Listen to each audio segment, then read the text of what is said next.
Might do that. Okay. Good morning, beloveds. Sorry, you caught me mid-conversation. I have a doctor's appointment today, so I'm only working a half day. And then I'm trying to decide what I'm going to do when I get home. All right. And the weather's been weird. We've got a slow moving storm sitting on us, so it's going to dump a whole lot of rain on us. It's not raining that hard right now. So when we got up, it was raining. And I almost went back to bed and changed my mind. I was like, well, I'm up. If nothing else, we can, pick another area of the house and work on that area of the house. Okay. Fine, right? Well, we got up, got dressed as if we were going to go walk, and he walked out, and it was lightly raining. I'm like, is it raining? He said, look, if we wear raincoats, we'll get wet, but it won't be bad. So we decided to go anyway.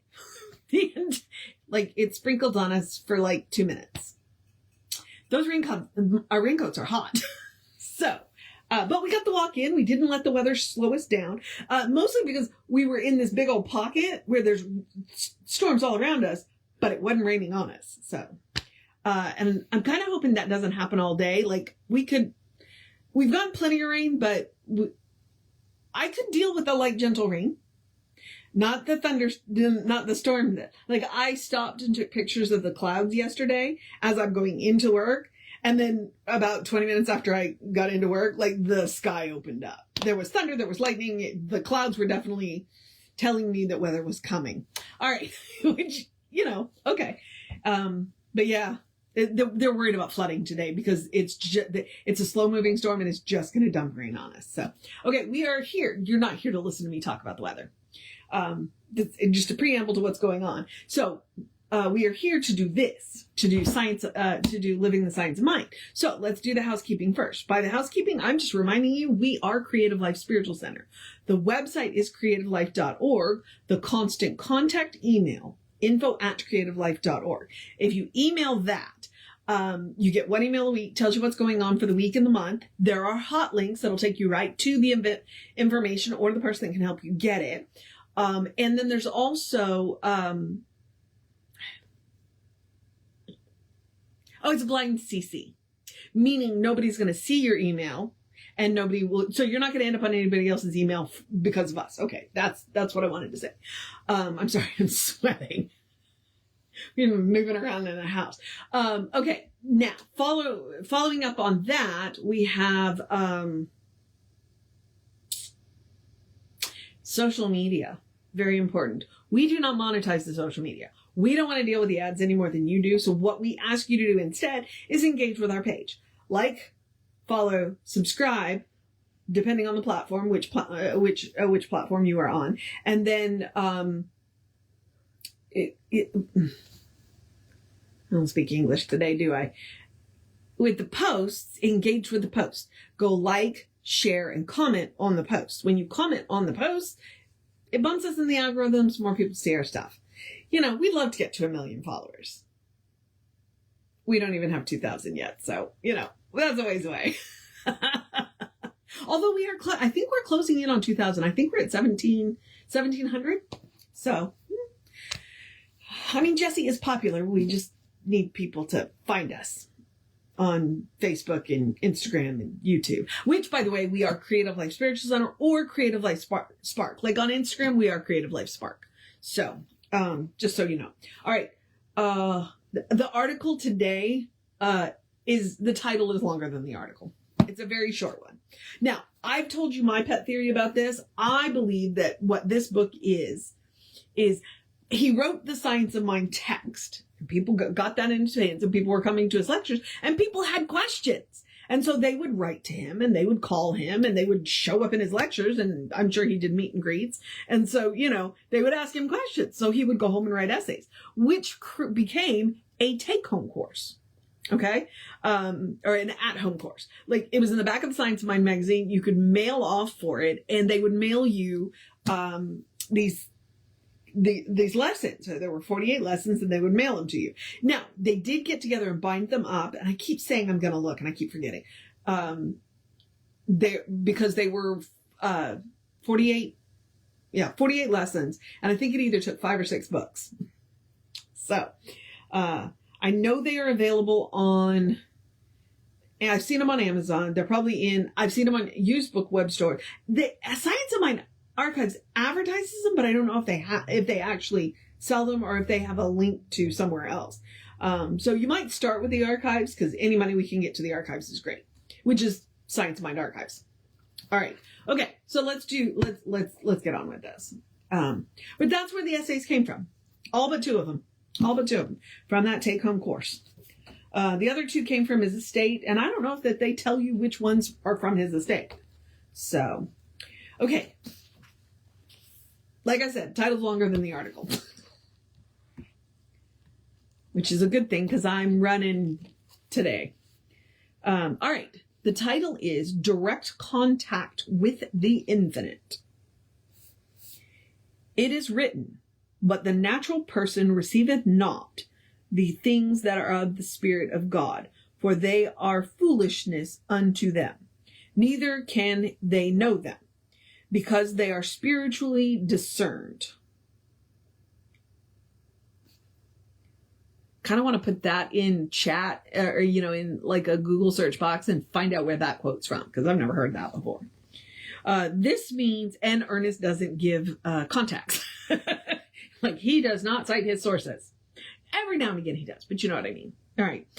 This means that the objective senses, the intellect with all its arguments, might easily keep us from the kingdom of good unless we are careful to remember that spiritual things must be spiritually discerned. Okay, that gives me an idea. There's this whole thing, especially in like the fundamental aspects of religion, where they argue against being too educated. That's what they're talking about here. I think that's kind of what he's talking. Now, Ernest was a big believer in education. He's not anti-intellectual at all, but I think what he's going to do here is remind us that our intellect will only take us so far. The spiritual work has to be done spiritually, not intellectually. Okay. So, which is why that Bible quote is like, okay, well, they like to say an educated woman is useless as a wife. Okay. This is where that's coming from. It's bunk. I was going to say something else and decided not to. Trying to be good here.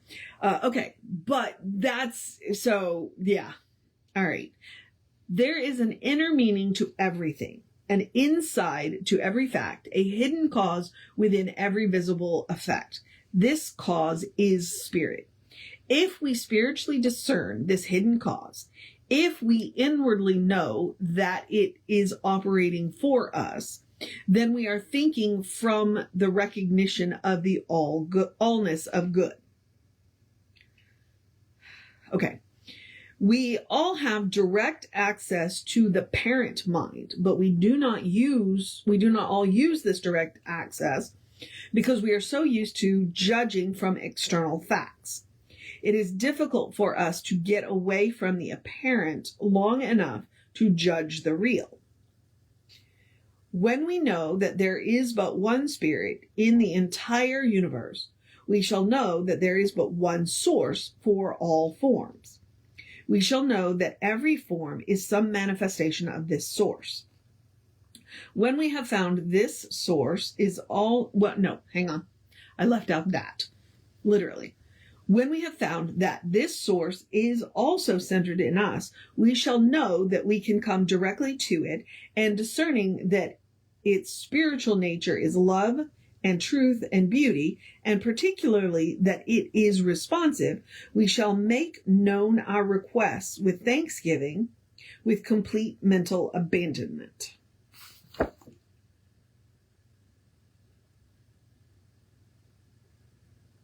Okay.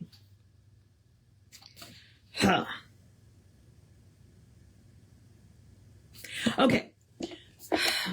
So let's go back to the line. If we spiritually discern this hidden cause, if we know that it is operating within us, we are thinking from the recognition of all good. Okay.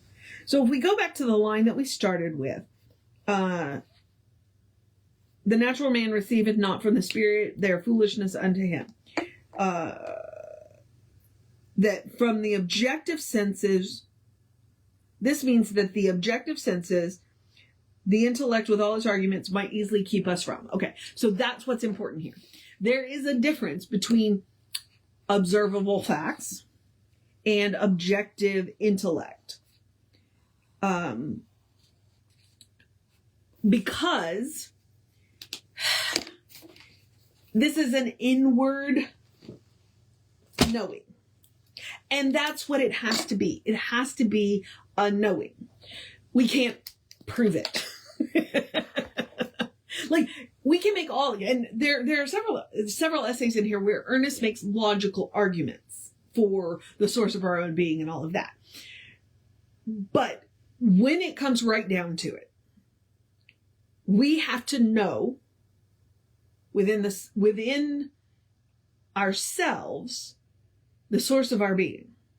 We have to accept that fact that our objective, meaning material senses, cannot prove to us. We have to use our spiritual senses to sense the source of our own being, because our objective senses can only take us so far. And they can also get us to a point where they might start to jump off the cliff. Like, my objective senses can look around at nature and see the amazing diversity and recognize that uniformity is not the goal. Okay? My objective senses can tell me that. And honestly, my intellect can tell me that we can go back. You remember the seven, I think they said 3 kingdoms. There was the plant, animal, and mineral kingdoms. Wow, I don't remember basic 5th grade science. Okay. I think they say there are 5 kingdoms now, because they give fungi its own kingdom. And like, if we trace it all the way back, life started with a single cell. It was probably a chemical reaction, and suddenly there was life. So intellect tells me that. What my spiritual senses say is that chemical explosion that created life probably has a patterning intelligence that my objective senses will never be able to see.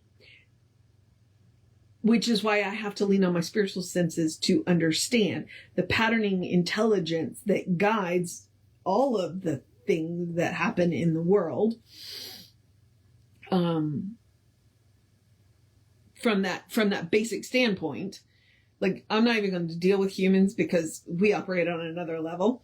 You know, once choice becomes a thing, then, you know, we can choose not to follow the divine pattern. Okay. So my material senses are never going to prove the source of my being, but my spiritual senses can grasp that and hold that, which is why we like to talk about head and heart. Anywhere your head goes, take your heart along. Anywhere your heart goes, take your head with you. You need both. They need to work together because neither one has the whole picture. Okay? Yes, your spiritual senses, meaning what I'm calling your heart, your spiritual senses have the whole picture, but it's not necessarily capable of making material choices, which is why you need your heart. That's why you need both. Okay? So I think that is what your material senses, your objective senses, your intellect is never going to put you in touch with the divine. That is what your spiritual senses are for. But Ernest believes we need both. It's not either or, it's both and. So, you want to contact the infinite? You need to be able to set set the observed facts aside and use your spiritual senses to touch what your objective senses, your material senses, simply cannot.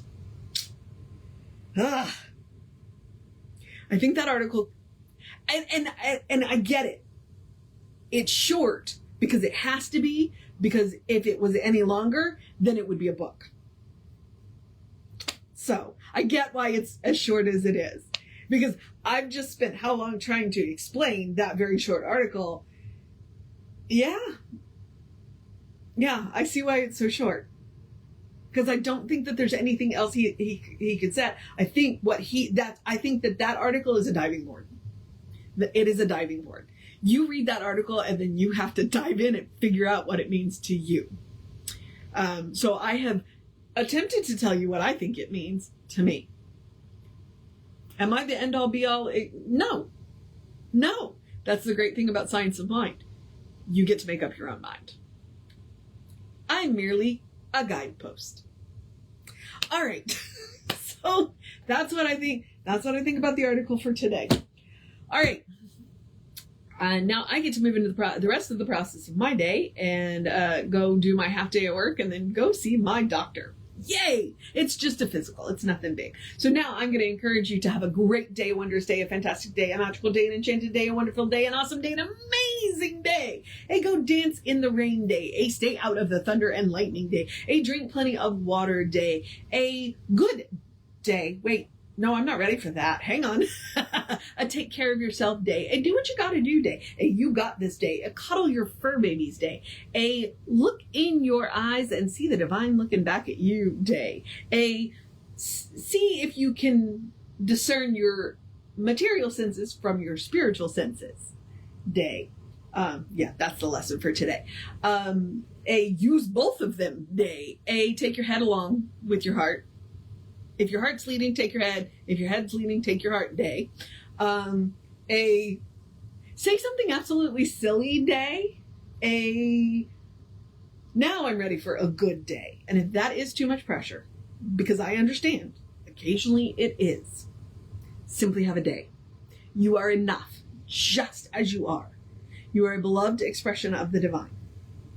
You are a brilliant light, a divine spark, spirit in motion, God in action, a beautiful masterpiece, and a work in progress at the same time, at your own pace. Very important.